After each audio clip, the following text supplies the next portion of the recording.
네, 청년 정치인의 시각으로 정치권 이슈를 분석하고 토론해보는 청년 마수. 오늘도 권지웅 전 더불어민주당 비대위원, 문성호 국민의힘 전 대변인 두 분 나오셨습니다.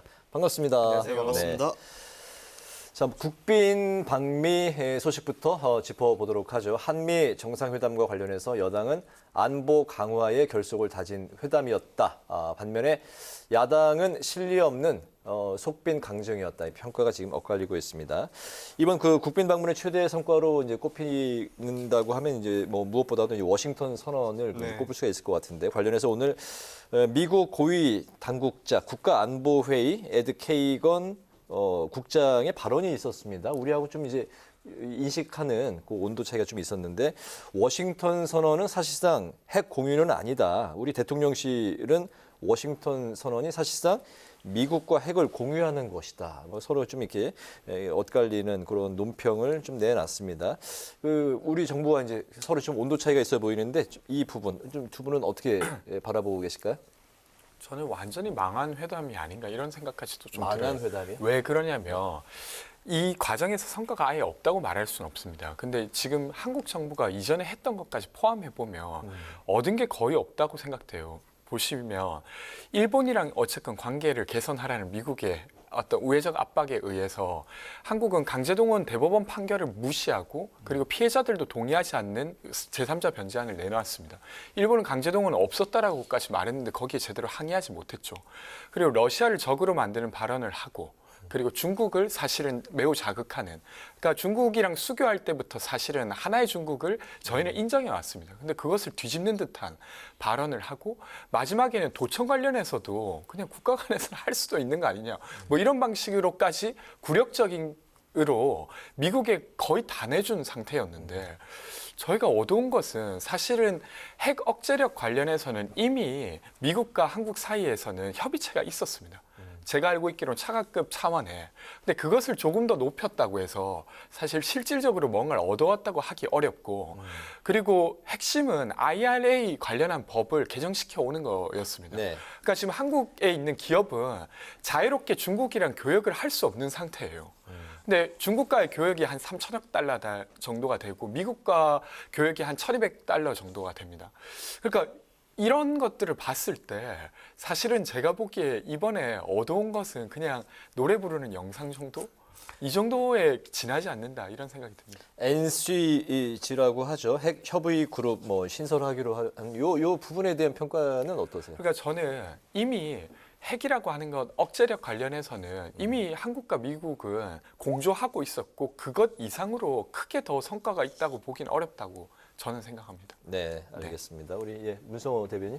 저는 그래도 역시 이번 워싱턴 선언이 이번 외교 회담에서는 최대의 성과라고 생각을 합니다. 뭐 이전에도 어느 정도 우리가 핵 우산에 대한 협의가 있었다라고는 하지만 지금 신냉전 체제가 시작되고 있는 이 상황에서 다시 한번 그것을 확답을 받은 것에 대해서는 성과라고 평가하는 게 좀 맞다라고 생각을 하고요. 네. 실제로 여기 들어있는 내용에 보면은 뭐 핵미사일을 장착한 함선이 우리나라 영해에 들어올 수 있는 등 이전에 80년대 정말 아직 소련이 건재했던 시절 이후로는 전례가 없었던 일들이에요. 이런 것들이 확약된 것은 정말 저는 정부가 안보 측면에 있어서는 성과를 올렸다라고 평가를 합니다. 다만 이제 얘기하신 바와 같이 뭐 경제 측면이라거나 네. 뭐 이야기하셨던 도청에 대해서 항의 문제라거나 이런 부분에서는 조금 성과가 미흡한 것도 사실입니다. 그러다 보니까 아무래도 성과를 올린 부분을 조금 포장을 좀 과하게 해서 네. 저쪽에 좀 불협화음이 나와서 이야기가 달리 나온 게 아닌가.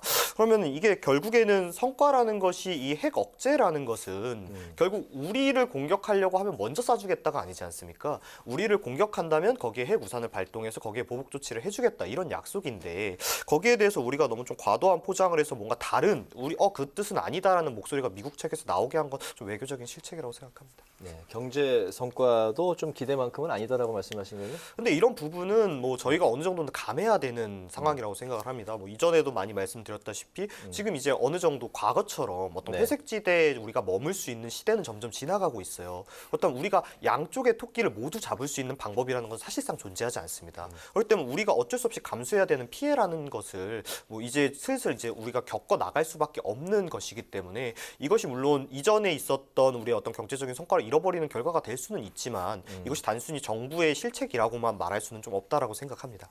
알겠습니다. 권 위원께 이제 두 가지로 네. 여쭤볼게요. 네. 테슬라 회장 일론 머스크를 이제 만났고 넷플릭스 투자 유치를 했고 총 50건의 MOU 이제 체결을 했습니다. 대한민국 1호 영업사원 대통령으로서 할 건 많이 했다라는 이제 평가에 대해서 어떻게 생각하시는지 그리고 이제 방금 말씀하신 뭐 그 IRA 그리고 반도체법에 대한 좀 그 두 부분에 대해서는 또 어떻게 생각하시는지. 그러니까 일단은 그 이제 투자 유치를 해왔다는 거잖아요. 네. 근데 이제 한국 기업이 미국에 투자한 것까지 고려해 보면 이것도 얻어왔다고 하기가 좀 민망하다고 저는 생각합니다. 그래서 한국 기업에서도 이미 한 1,000억 원 정도를 거기 미국에 투자하기로 약속한 게 있어요. 그런 네. 거에 비해 봤을 때 일단은 그것이 성과이긴 하나 그것이 아주 뭐 상대적으로 큰 성과라고 보기 어렵다. 이렇게 생각하고. 그 사실은 이제 아까 이제 회색 지대에 머물기가 어렵다고 하셨는데 저는 그렇게 단정 지을 일인가 싶어요. 그러니까 과거에 비해서 중국의 경제력은 매우 커졌습니다. 수교할 때보다 한 50배 정도가 커진 중국의 경제력이 그런 상태이기 때문에 되려 이제 중국을 고려할 수밖에 없는 상황이 되었고 경제적인 측면뿐만 아니라 안보적 측면에서도 저희가 북한을 제대로 어떤 제재하려고 하면 러시아와 중국과의 어떤 동의가 필요합니다. 근데 그런 면에서도 이번에 이제 회담을 가기 이전에 했던 인터뷰라든지 이런 것들 봤을 때 너무 엉망으로 만들어 두었어요. 그런데 경제적 성과도 없으니까 사실은 저는 이번 성과를 여러 갈래로 포장하고 계시긴 하지만 시간 지나면 지날수록 윤석열 대통령의 외교가 정말 잘못되었다는 건 드러날 수밖에 없다고 생각합니다. 관련해서 뭐 말씀하신 저는 물론 그런 측면도 있다고 생각을 하지만 문제는 지금 중국에 실제로 대만 침공이 기시화되고 있습니다. 대만 같은 경우에는 군 장병을 지금 징병하고 있는 체제인데 그 복무 기간을 늘리는 법안이 지금 추진되고 있고요. 그리고 여성도 예비군으로 징집할 수 있도록 하는 법안이 추진되고 있습니다. 이게 굉장히 심각한 문제예요. 대부분의 국가에서 여성을 군에 징집하는 법안이 갖추어진 나라들 대부분이 없습니다. 그러니까 지금 대만이 실제 전쟁 위협에 처해 있다는 이야기거든요. 그러면 만약에 지금 중국이 대만을 침공했을 때 우리가 이전과 같은 경제적인 효능이 우리가 거기에 중국에 투자를 하고 중국에 위에서 이제 펼쳐놓은 판로들이 네. 결국에는 우리에게 다시 도구로 돌아올 가능성이 높거든요. 물론 그것이 이루어지지 않고 전쟁이 일어나지 않고 우리가 중국에서 경제적인 이익을 충분히 볼 수 있다면 좋겠지만 이미 국제 정세는 그렇지 않게 흘러가고 있다고 저는 판단을 합니다. 그렇기 때문에 이런 부분은 우리가 정말 아쉽지만 포기할 수밖에 없는 부분이라고 이렇게 다시 말씀드리고 싶습니다. 알겠습니다. 그 대통령실이 넷플릭스에 이제 한국 투자 사항을 김건희 여사에게도 이제 보고한 것을 놓고 이제 논란이 또 일고 있습니다. 당초 이제 조용한 내조를 하겠다 이렇게 약속한 것과 달리 최근에 이제 광폭 행보를 보이고 있는 김건희 여사인데요. 민주당은 대통령 배우자법을 발의하겠다 이런 이제 목소리까지 낸 상황입니다. 네, 어떻게 생각하십니까? 그러니까 뭐 영부인께서 대통령의 배우자로서 이런 외교면에서 역할을 하시는 건 뭐 중요한 일이죠. 근데 다만 지금 조금 민주당에서 비판이 과도하게 나오는 측면도 있지만 그래도 결국 중심적으로 나오는 것이 이 영부인께서 기존의 어떤 영부인들의 활동 범위를 넘어서는 활동을 자꾸 하시는 거 아니냐 이런 목소리가 나오거든요. 그래서 저는 만약에 지금 영부인께서 한 분의 어떤 여성 정치인으로서 이런 행보를 하시는 거라면 저는 정말 잘하고 있다라고 생각을 합니다만 네. 영부인이라는 자리는 우리나라에서 민주주의 국가에 선출된 권력이 아니거든요. 선출된 권력의 배우자라는 특수지위 때문에 생기는 굉장히 특수한 직책인 거지 않습니까? 그러니까 만약에 이러한 행보를 본인께서 좀 원하신다면 본인께서 스스로 출마를 하셔서 그 권력을 위임받으신 후에 하는 게 좀 맞지 영부인이라는 직책으로 이런 행보를 나가시는 것은 조금 자제하는 게 저희 당을 위해서나 국민을 위해서나 좋지 않을까 이렇게 생각하고 있습니다. 어쨌든 이번에 그 투자 사항에 대해서 이제 대통령실로부터 보고를 받은 이런 그 행보에 대해서는 상당히 비판을 하시는 거네요. 그러니까 보고를 할 수는 있는데 굳이 영부인이 그걸 보고를 받아야 될 이유가 어떤 게 있습니까? 뭐 이전에 영부인께서 여기에 뭔가 역할을 하셔서 거기에서 뭐 실무적인 부분이나 아니면 뭐 대외적으로 뭔가 하신다면 모르겠지만 사실 그런 내용도 아니거든요. 그러니까 뭐 영부인께서 하실 수 있는 역할이 많이 있지만 뭐 이번 건 좀 선을 넘지 않으셨나 이렇게 생각하고 있습니다. 네, 권지웅 의원. 저는 일단 뭐 보고 내부에서 할 수도 있죠.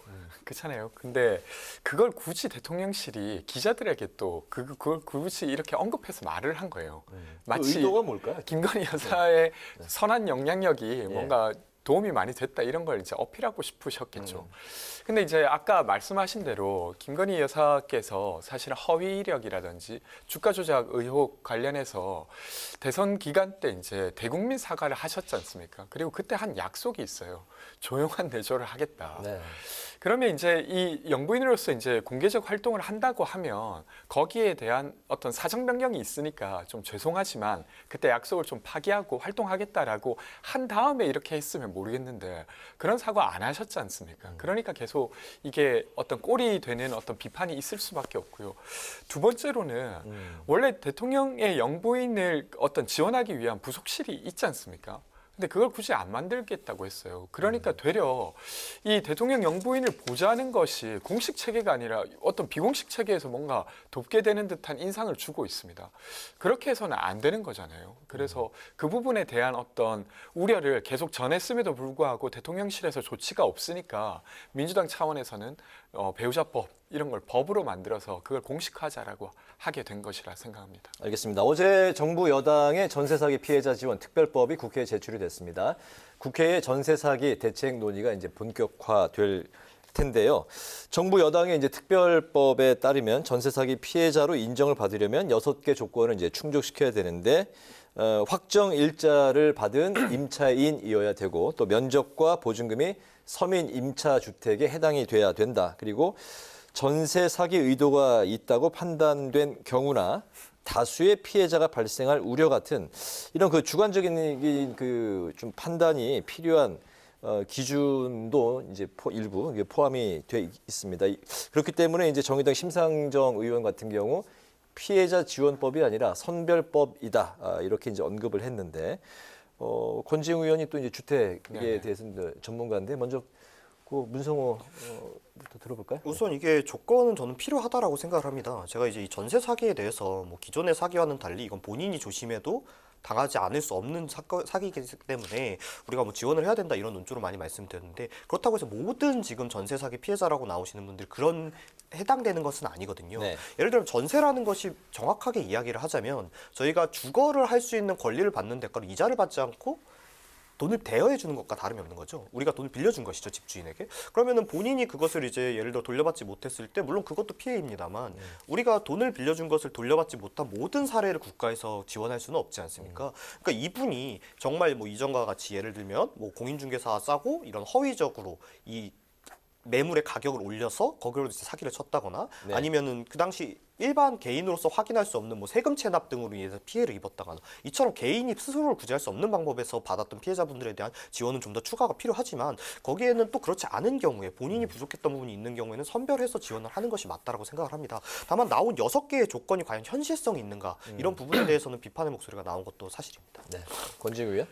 일단은 그러니까 이게 이제 사회적 재난이라고 말씀드리는 부분은 어떤 부분이냐면 그러니까 이게 임대인의 어떤 세금 체납을 임차인은 알 수가 없어요. 근데 그것이 이제 사실은 보증금을 되게 위협할 수 있는 것임에도 불구하고 그와 관련된 문제 제기가 있었음에도 불구하고 지난 한 10여 년간 전혀 변경이 없었던 겁니다. 네. 그리고 임차인이 이제 전입신고할 때도 전입신고한 다음 날부터 채권이 생겨요. 그러니까 전입신고한 그날 아니면 계약을 한 그날 임대인이 그냥 그 집을 담보로 해서 대출을 받아버리면 이 사람 역시 그 임차인은 돈을 돌려받기가 매우 어려워집니다. 이런 사정이 있음에도 불구하고 이걸 방치한 채로 두었기 때문에 이 상황이 벌어졌기 때문에 사회적 재난이라고 말씀드리는 것이고요. 일단 정부가 그 피해주택을 매입하겠다. 그리고 피해주택에 살고 있는 사람이 경매가 진행될 시 우선 매수할 수 있는 권한을 주겠다라고 한 건 잘한 일입니다. 근데 그것을 지원하는 데 있어서 지금 보증금이 2억 이하 그리고 면적이 85제곱미터 이하만 지원하겠다고 한 거예요. 네. 근데 아시다시피 수도권에 전셋집 구하다 보면 3억 이렇게 가는 거 너무 많습니다. 그렇다고 해서 그 집이 되게 호화로운 집이냐? 그렇지 않아요. 그리고 3억짜리 보증금을 계약한다 손 치더라도 거기에서 거의 대부분은 대출받은 거고 자기 돈은 그렇게 많지 않습니다. 네. 이런 피해자들이 다 제외되는 것이에요. 이번에 사실은 3명의 피해자가 돌아가셨습니다. 근데 그 피해자분들이 돌아가시는 과정에 정부가 그 전에 계속 대책을 발표해 왔어요. 근데 그 대책 발표에 실망해서 그분들이 돌아가신 거거든요. 그래서 이번에 이런 식의 어떤 정부의 태도가 되려 피해자들을 더 실망스럽게 만들 수도 있습니다. 그래서 이 부분 이런 것들을 사실 좀 전향적으로 피해를 입은 사람이 최소한의 구제를 받을 수 있게 저는 해야 된다고 생각하고요. 지금 마지막 하나가 네. 채권을 매입해달라고 하는 거예요. 그러니까 보증금을 가지고 보증금을 돌려받아야 될 채권이 임차인에게 있는데 이것을 국가가 먼저 대신 사주고 나중에 구상권을 청구해서 받으면 된다라고 하는 건데 이건 이명박 정부에서도 했던 일입니다. 그리고 제가 만약에 2억 원의 보증금을 계약했으면 2억 원 전체를 다 보상해달라는 게 아닙니다. 거기 처지에 따라서 그걸 뭐 1억 3천, 1억 뭐 이런 식으로 현실적으로 그 이제 정부가 돌려받을 만한 돈으로 이 채권을 사달라고 하는 것이어서 저는 정부가 문을 닫고 그건 절대 안 된다라고 할 것이 아니라 좀 적극적으로 논의해야 되는 부분이라고 생각됩니다. 알겠습니다. 시간이 허락하면 이제 전세 사기 피해 대책 관련해서 이제 더 이야기 논의를 나눠보고 싶은데 시간상 이제 다음 주제로 좀 넘어가 볼까 합니다. 마지막으로 이제 여야 당내 상황을 좀 들여다볼까 하는데요.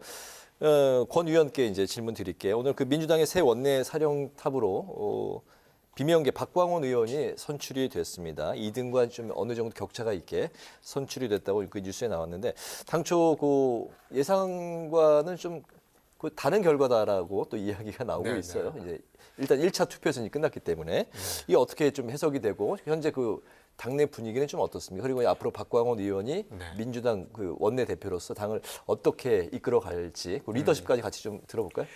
일단 사실 이제 예측했던 것은 이강이라고 홍익표 의원이나 박광원 의원이 비등비등하다 이런 이야기가 좀 많이 그랬었죠? 있었습니다. 네. 근데 1차 투표에서 과반을 넘을 정도로 그리고 표차도 꽤 크게 한 3, 40표가 차이 나지 않습니까? 그러면 상당히 이제 박광원 의원에게 어떤 기울었던 것 같고요. 네. 그 배경이 뭘까 이렇게 봤을 때는 어쨌건 지금 이재명 대표 중심으로 지도부가 꾸려져 있습니다. 근데 이제 거기를 견제한다기보다 좀 예를 들면 거기에 포함되지 않는 의견을 좀 반영할 방법을 원내대표에서 찾으신 것 같아요. 그래서 박광원 의원이라고 해서 이재명 대표와 뭐 거리가 멀다 이렇게 생각하진 않습니다. 자막에도 온건 비명계 이렇게 네, 나왔습니다. 그러니까 대선 때도 그 어떤 홍보 관련한 그 어떤 대변 관련한 것들은 그 박광원 의원이 같이 했었거든요. 그래서 그 비명이다 이렇게 보긴 어려운데 아무래도 친명이 아닌 어떤 이야기를 할 수 있는 의원이라고 저는 생각되고요. 여튼 이제 총선을 앞두고 여러 가지 리스크가 있지 않습니까? 지금 검찰과 관련된 것들이 많이 있기 때문에 네. 그것을 잘 헤쳐나가는 역할을 해야 되지 않을까 싶고 아까 저희가 이야기 나눈 전세 사기라든지 그러니까 민생 이슈를 좀 더 적극적으로 하시는 게 좋지 않을까 싶습니다. 네, 이번에 그 문성호 대변인께 드릴게요. 국민의힘이 이제 신설되는 정책위원회 청년 부의장직을 해커튼이라고 한다면서요? 해킹과 마라톤의 합성어로 여러 사람이 모여서 이제 아이디어를 내고 그걸 토대로 이제 결과물을 만들어내는 뭐 일종의 그 좀 정책 배틀로 뽑겠다 뭐 네. 이런 이야기인데 해커튼 방식 도입 어떻게 저는 생각하십니까? 의의 자체는 굉장히 좋다라고 생각을 합니다. 뭐 저희 당뿐만 아니라 기성의 청년 정치인들이 어떤 제대로 목소리를 내주지 못했던 이유가 뭐냐면 선발되는 방식이 결국 상향식으로 선발이 계속 됐다는 거예요. 네. 그러다 보니까 아무래도 본인들을 뽑아주신 분들에게 대해서는 본인의 소신을 밝히기가 좀 어렵거든요. 거기에 배치되는 소신을 밝히기가 어려웠거든요. 그런데 이제 저만 해도 이준석 대표 체제에서 나는 국대다라고 하는 국민 공개 경선을 통해서 이제 임명이 됐다 보니까 네. 아무래도 뭐 누군가가 임명해 준 것이 아닌 스스로 경쟁을 통해서 됐다라는 어떠한 어느 정도의 권위가 생기는 것이죠. 그것처럼 이렇게 물론 정확하게 어떤 방식으로 심사를 해서 할지는 아직 뭐 나온 게 없습니다만은 네. 이러한 방식으로 새로운 청년 정치인들에게 조금 더 소신 있게 목소리를 낼 수 있는 자리와 기회를 준다는 것은 이 점에서는 저는 아주 좋은 방식일 거다 기대하고 있습니다. 네, 내 힘으로 내가 된 거다. 물론 뭐 그렇진 당당하게 않습니다만은 목소리를 뭐 낼 네. 수도 있다는 생각이 드네요. 그래도 뭐 누가 그냥 임명해 주는 것보다는 이런 식으로 경선을 통해서 네. 경쟁을 통해서 선발되는 것이 뭐 본인의 소신을 밝히는데 조금 더 전 도움이 된다고 생각합니다. 알겠습니다.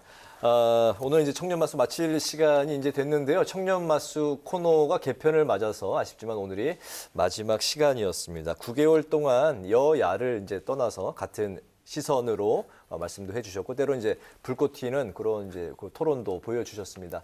두 분의 소회 그리고 앞으로의 계획 마지막으로 좀 들어볼까요? 네, 그 문성호 대변인부터. 제가 이제 이 청년 마수가 처음으로 이제 고정 패널로 이제 왔던 방송이었기 때문에 네. 여기 시작할 때까지만 해도 고정 패널 방송이 하나도 없었거든요. 근데 여기 나오고 나서 뭐 여기에 뭐 터가 좋은지 뭐 여러 가지 풀려서 지금 여러 가지 방송에 출연을 하고 있습니다. 네. 근데 제가 이전에 맡고 있던 직책이 아무래도 대변인이다 보니까 아무래도 제 소신 있는 발언을 하기보다는 당의 입장을 이야기할 때가 많았는데 이제 뭐 거기에서 조금 그 제약에서 해방되어서 제 목소리를 좀 낼 수 있었는데 이렇게 좀 기회가 짧게 끝나게 돼서 아쉽지만 그래도 또 여기서 제가 많이 배워가는 만큼 다른 곳에서 더 활약을 해서 다시 또 돌아올 수 있도록 열심히 해보겠습니다. 네, 방송을 하면서 중간에 갑자기 확 도약하는 그런 기운도 많이 느꼈습니다. 네. 감사합니다. 우리 권지웅 대변인은 두 번 그 마지막 방송이 되네요. 두 번째. 한 번 헤어졌다가 다시 만났다가 다시 네. 헤어지는 건데 세 번째 또 만나죠.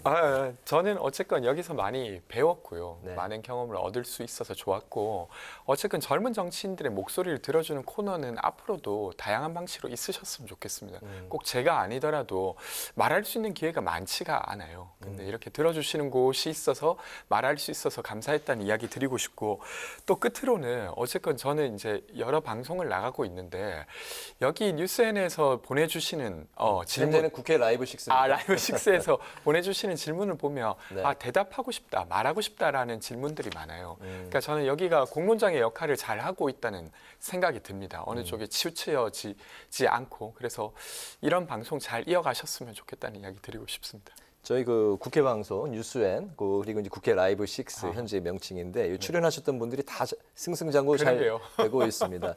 내년에 총선 계획하고 네. 계신다고 들었는데 네. 어쨌든 뜻하시는 바 이루시길 바라고 문성호 대변인 앞으로 어떻게 행보가 어떻게 됩니까? 저는 아직 선출직까지는 조금 네. 고민을 해봐야 될 것 같습니다. 네. 그게 뭐 제가 하고 싶다고 되는 것도 아니고 그래서 알겠습니다. 한동안은 좀 방송 쪽에 힘을 써볼까 합니다. 두 분 앞으로 이제 승승장구하시고 뜻하시는 바 다 이루시길 바라겠습니다. 무엇보다 건강하시고요. 네. 건강하면 우리 셋이 또 언젠가 다른 방송에서 이 방송에서라도 만날 수가 있습니다. 두 분 수고 많으셨습니다. 고맙습니다. 네.